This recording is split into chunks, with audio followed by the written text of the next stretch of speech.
नमस्कार, हिंद भारत न्यूज में आपका स्वागत है और मैं हूं आपके साथी योगेश शर्मा। भारत के इतिहास में आज ही के दिन 25 जून 1975 को देश भर में आपातकाल की घोषणा की गई थी। 25 जून का दिन आते ही 46 साल पहले का वो दृश्य नजर आता है जब एकाएक विपक्षी दलों के नेताओं को जेलों में ढूंसा जा रहा था और प्रेस की आज़ादी पर प्रहार किया जा रहा था। जो लोग सरकार की हाँ में हाँ नहीं मिलाते थे उन्हें जेल में डाल दिया जाता था। आज़ादी की लड़ाई के दौरान जिन लोगों ने अपनी जवानी कुर्बान कर दी वो तत्कालीन पीएम इंदिरा गांधी को षड्यंत्रकारी नजर आते थे। देश में आपातकाल के ये आदेश देश की तत्कालीन प्रधानमंत्री इंदिरा गांधी की सिफारिश पर दिए गए थे, जिसने कई ऐतिहासिक घटनाओं को जन्म दिया और भारतीय राजनीति के इतिहास में ये सबसे विवादास्पद काल रहा, क्योंकि आपातकाल में भारत में चुनाव स्थगित हो गए थे। बता दें कि भारत में 25 जून 1975 से 21 मार्च 1977 तक 21 महीने की अवधि का आपातकाल था, जहां 1975 में तत्कालीन प्रधानमंत्री इंदिरा गांधी के नेतृत्व वाली सरकार की सिफारिश पर तत्कालीन राष्ट्रपति फखरुद्दीन अली अहमद ने आपातकाल की घोषणा की थी। ये घोषणा भारतीय संविधान के अनुच्छेद 352 के अंतर्गत की गई थी। उस वक्त इंदिरा गांधी ने सरकार के खिलाफ आवाज उठाने वाले हर शख्स को जेल में बंद करवा दिया था। बता दें कि देश में आपातकाल की ड्राफ्ट पर तत्कालीन राष्ट्रपति फखरुद्दीन अली अहमद ने 25 जून की आधी रात को हस्ताक्षर किए थे, जिसके बाद पूरा देश इंदिरा और संजय गांधी का बंधक बना दिया गया था।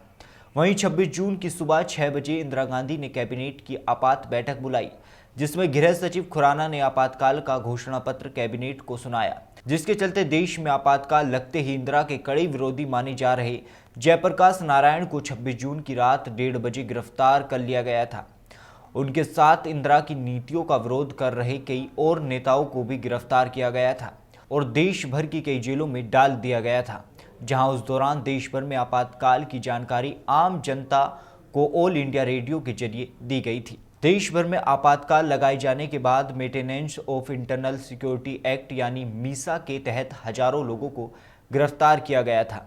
बता दें कि आपातकाल के पीछे मुख्य कारण जयप्रकाश नारायण की आर्मी और पुलिस को सरकार के आदेश नहीं मानने की बात को माना जाता है, जो सशस्त्र संघर्ष के दायरे में आता है। करीब 46 साल बाद भी इस बात पर चर्चा होती है कि क्या इंदिरा गांधी के पास उसके अलावा कोई और रास्ता नहीं था।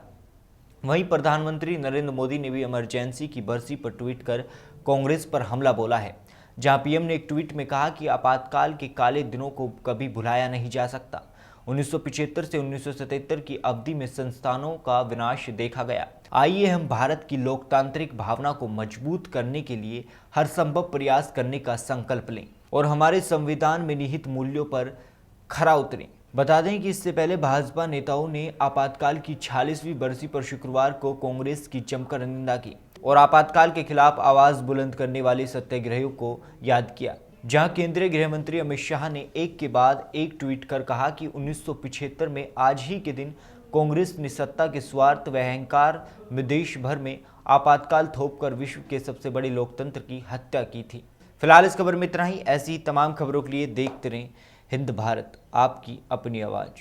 देश और दुनिया की तमाम खबरों के लिए देखते रहें हमारा चैनल हिंद भारत और लाइक, शेयर एंड सब्सक्राइब करना ना भूलें।